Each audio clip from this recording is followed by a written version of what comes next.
Hello అండి. నమస్తే. ఈరోజు మనం తెలంగాణ స్పెషల్ సర్వపిండి ఎలా చేసుకుందామో చూద్దాం. కావలసిన పదార్థాలు: ఒక ఉల్లిగడ్డ, 2 మిర్చి, వేయించిన పల్లీలు, నువ్వులు, నానబెట్టిన శనగపప్పు, కొత్తిమీర, కరివేపాకు.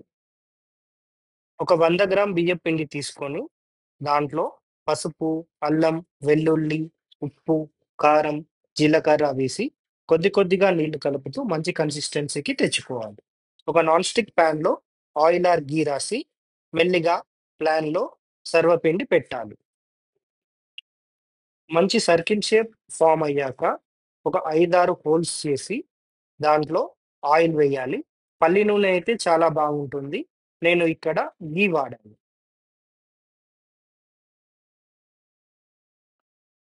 2 వైపులా ఒక 3-5 నిమిషాలు మీడియం ఫ్లేమ్‌లో కాల్చాక సర్వపిండి సర్వ్ చేసుకోవడం. ఇంతే అండి. చాలా tasty sarvapindi with high fibre ready. నేను పల్లి చట్నీతో సర్వ్ చేసుకున్నాను. అండ్ ప్రోటీన్ కోసం అమూల్ లస్సీతో క్లోజ్ చేశా.